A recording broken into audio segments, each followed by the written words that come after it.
Hey guys, welcome to the Badaboom podcast. I'm Chris. And I'm Troy. We have a special episode today coming up this weekend. Actually, as we're recording it, it's kind of getting started. San Diego Comic-Con. It's back after a 3-year hiatus. Part of the motivation of doing this episode is just sort of all the news that's coming out, what predictions. Also, if you listen to our last episode, our friend Vincent is actually on their way to Comic-Con. So this is my way of just pushing down that jealousy and that envy and, putting some positivity out in the world and talk about it. Yeah, let's not focus on the things that you're missing out on, but focus on the things that you're going to get from it. Which is all the news from panels, based on some of the reporting. There's going to be some big things from Marvel and DC, which is really exciting. And it's all started to drop today. Trailers have come out today, announcements about certain movies. A lot of these companies kind of hold things that have been in the works for a while, and they're like, all right, now we could all release it and stuff, which is exciting. I'm really excited to see. There's a particular bit of news, and this could be a spoiler to what's to come, but one big piece of news is that Deadline was reporting that there's buzz that Henry Cavill will be appearing at the DC panel to talk about what's to come with Superman, which is something we all want. What do you think about that, Troy? Okay, so I know there was that thing where like Netflix was like, we own your face for like 2 years. So hopefully maybe there's something that's worked out with that. With the Discovery Warner merger, there's a lot of stuff that could happen, a lot of things that I think Discovery wants to have happen for DC. So maybe they're pulling a lot of strings or throwing a lot of things out there. So it's good to see that the guy that I think has played probably like the best Superman in a long time is staying with it and is doing what he can to be loyal to the fan base, which shows how committed he is to the role and trying to give the fans what they want. Yeah, and that would be a good way to throw off people asking questions about The Flash and Ezra Miller. Hey, a new Superman's coming from Henry Cavill. Don't you guys want that? So I think that would be big enough news to kind of hide the fact that they probably don't want to talk about The Flash too much. Also, what's pretty exciting about that announcement is just, I feel like, in Endgame, when you see, Ronan, Hawkeye, when he's just like, don't do that. Don't give me hope. I just feel that way, about these things. I'm like, don't give me hope. But like you said, with Warner and Discovery, with the new ownership, they obviously probably looked at Superman. They're like, wait, we own the first superhero ever, the one that kind of started this whole superhero movie genre. And we don't have a movie franchise with him out now. And we don't have it's like, wait, what are you guys doing here?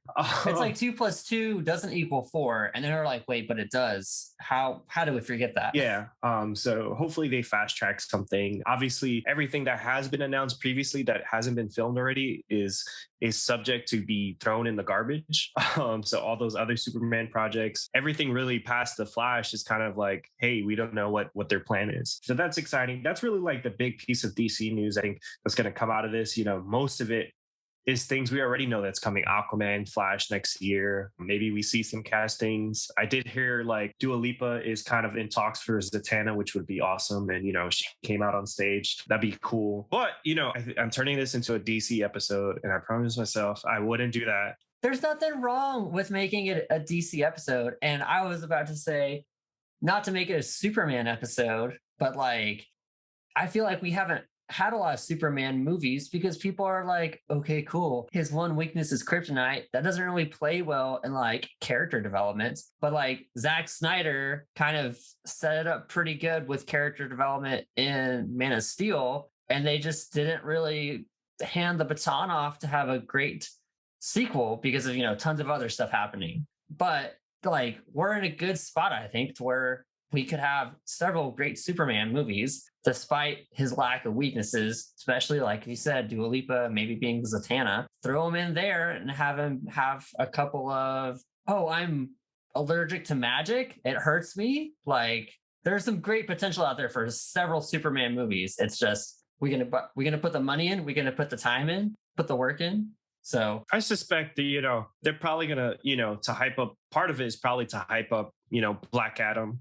Yeah. The Rock, Dwayne Johnson, and Henry Cavill share agent. And that's something that's always been in the works. So I wouldn't be surprised if we see on, the Hall H stage, Henry Cavill, standing toe to toe with The Rock, teasing a matchup. You know, the hierarchy of the DC universe is about to change. So let's see that. We know Black Adam's magic power, and that would be exciting. But again, like, you know, that's exciting because it's like, hey, you know, there's a new wave in DC. You know, it's one of those things where I feel like that scene in Dumb and Dumber where they're like, just when I thought you couldn't get any dumber, you totally redeem yourself.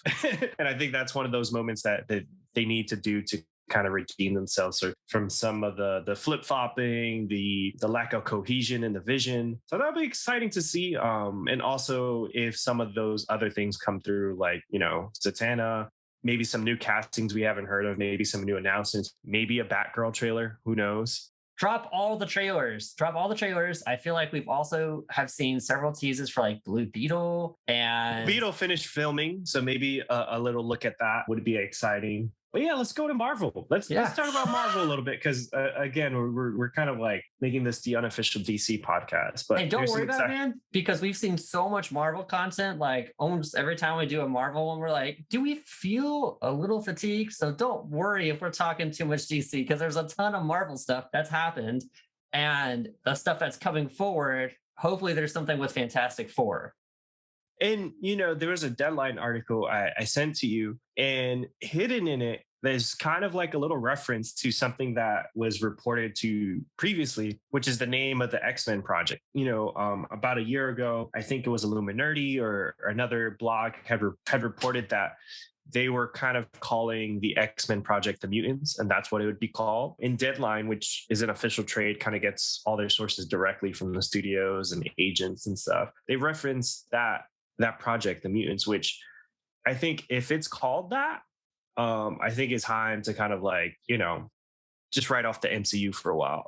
Just call it the X-Men. We've all waited for the X-Men to appear. I think people just think like, oh, like if you show the mutants like they did in Miss Marvel, that everything will be okay. It's like, no, people want the X-Men. They want a proper X-Men. So can you do that?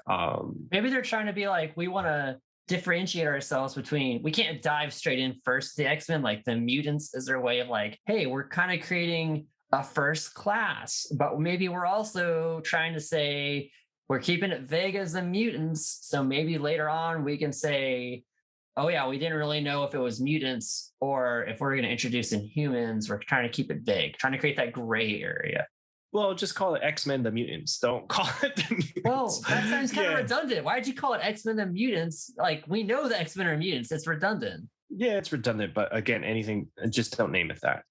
Especially with the way some of these projects have gone. And as you said, it's gotten to the point where it's a little bit of fatigue. So hopefully with what they show, they've talked about teasing Black Panther 2 Wakanda Forever footage, which I think would be exciting to see, because I think we all want to know what it looks like, you know, without Chadwick.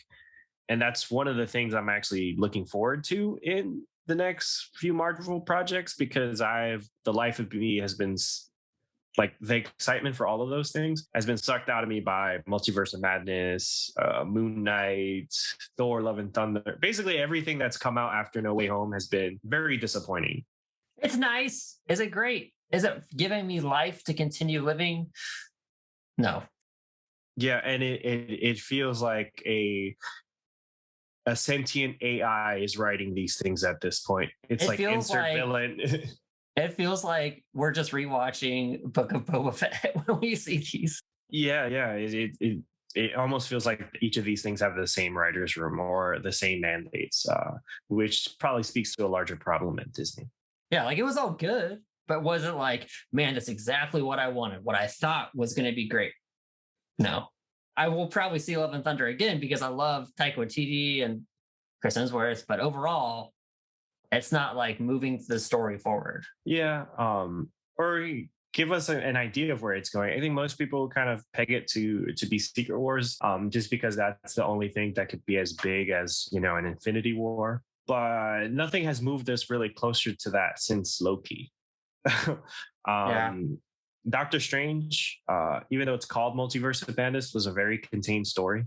They went to like one other multiverse, one other universe. Multiverses is, I think, maybe going to be the key for like this mutant problem. Like, yeah, we definitely got Charles Xavier. in Multiverse of Madness, but maybe they'll be just the mutants in our multiverse, and then, or in our universe, and then other mutants that we've killed off or couldn't have previously will come to this multiverse, to our universe, and kind of form the bigger picture that we previously haven't had. And maybe that's why they're calling it the mutants, because like you can't have X-Men with what we've had so far, but when you bring it over, maybe. Yeah, but I thought that's a cool like theory and stuff. But when you call Quicksilver Ralph Boner, that was the opportunity to be like, hey, like this is how we bring in the mutants through like the multiverse. Like, hey, like maybe this is a character sneaking in and stuff. And it's like, well, you kind of threw out that interesting story tidbit there. And if it does lead into that, it will almost feel like, hey, like this is cheap. You've already tried it, but at that time you made it a dick joke, and you probably are going to make it a dick joke again. No, but like if they do it, I think they'll bring like the original actor that played Quicksilver back, and he'll not even know that like his Wanda is doing all that stuff, or what. He won't even know that he died in this universe. He'll just be like, oh yeah, hey, like I'm on a mission because I'm part of the X-Men, or like our father is, it'll be so different that it'll be such a crazy thing when it actually happens. It's just like, Troy, it's been so delayed. What in the last year has convinced you that they're going to approach it in a way that it like that? In the last year, they've turned every big storyline into a joke just so that they don't have to move it forward. And here's the only reason. This is the hamster wheel we're on. This is the only reason I have hope. All these movies and the majority of these shows were already supposed to have come out by now. They were already supposed to have finished. They were already supposed to, wrapped up. We were already supposed to be in phase 5 by now, but the pandemic. So my hope is that they were like, hey, look, we wouldn't give you this content that kind of strung you along for so long without a big payoff. And it only feels like we're strung along for a long time because of the pandemic. The big payoff is coming with the Marvel Universe, and hopefully with the DC Universe too after this Comic-Con, because everything's kind of coming back to normal, it feels like. But the big payoff, I believe, is coming. I'm not going to lose faith. And if I do lose faith, there's always the second Batman. So... Well, going back to what you said, with DC, they have an excuse. They've sold the company twice in that time. Whereas with Marvel, it's like, well, yeah, maybe some things have changed, but, Feige has consolidated a lot of that power. And, so you're like, hey, he is the emperor. Shouldn't these things feel more connected, not less connected than they did before? And granted, it's a lot of story to kind of like weave in together. But even the stories don't feel personally like there's a lot of at stake for the people in them. And that's why I'm really only excited about like Wakanda just because of the unique circumstances of that movie. I know everyone has kind of put their all into it to make it a tribute to Chadwick. So I hope that they're able to give him a great send-off, a great tribute, put that world of Wakanda on the right path. Yeah. So that there's, more adventures that people can enjoy. But the other stuff, I'm like, whatever. Like, it'd be cool to maybe, now that I think about it, it'd be cool to see some Blade stuff. But, after watching Moon Knight, I'm like... Armor Wars, Ironheart. I know Ironheart is pretty far along, not far along in shooting, but, they've casted a lot of it. And, she's making an appearance in Wakanda Forever. So Ant-Man? I'm excited to see Kang, but, I love me some Paul Rudd. I love Paul Rudd. You've got a photo of you and your son with Paul Rudd. I love Paul Rudd, but if you're telling me that I have to rely on Ant-Man and the Wasp: Quantumania as the thing that's going to move the Marvel universe forward, okay, don't even give me that, because without Ant-Man, Endgame had no purpose. Yeah, well, the thing is, Ant-Man, the second one, I mean, it's a good movie, but like the thing that connects to it is really that post-credit scene where he gets trapped, which was a cool post-credit scene, because I was like, oh shit, like, everyone got snapped out except him, and now he's in the quantum realm. But like those Ant-Man movies never were like huge parts of the Marvel universe where it's like, oh, like Iron Man was. Like there feels like there's no center to the Marvel universe. Whereas, when it first started with phase 1, I always felt like, hey, like Iron Man is the leader of this. When I watch an Iron Man or Captain America movie, like something's going to happen that's going to fundamentally change everything. Like in Civil War, like in Winter Soldier, in Iron Man 2, there's some like revealed. And whereas with these movies and shows, like there's some ideas introduced, but they all feel like they're so bare and shallow that they can change them at any minute. So it doesn't feel like, oh, anything has really changed. Well, that's the problem you just identified, man.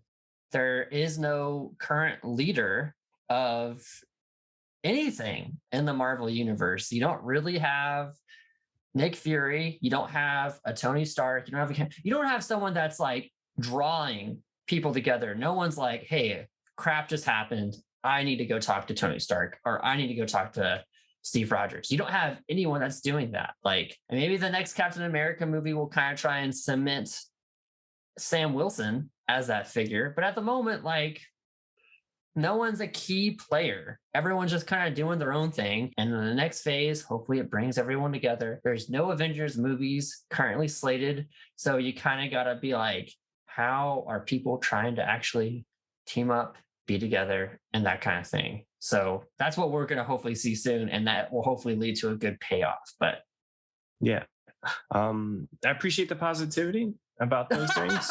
Yeah. But I'm still excited. You know, I'm an easy mark for these things. I'm still going to see all of them, despite kind of like my complaints in the last few projects, and it feels good. You know, it's at like we didn't speak about it too much, but you know, this is the first time in 3 years we've had a San Diego Comic-Con where all these things happen at once. That's true. The closest thing we had to it was, you know, DC fandom, which, you know, kind of hoarded all the DC stuff there. And we're going to see that with Marvel when they have their D23 event. You know, they've said that some of the surprises that are happening at San Diego are just like glimpses, whereas they're holding everything for that. So maybe we do a show on D23 to talk about all the things which I'm not excited for in the Marvel universe. If you want to listen to what's coming next, please subscribe to the podcast. We're now on YouTube, which is really exciting. So sub us, like us on your favorite podcast platform. We're on Apple, Anchor, Spotify. And with that, bada boom. Bada boom.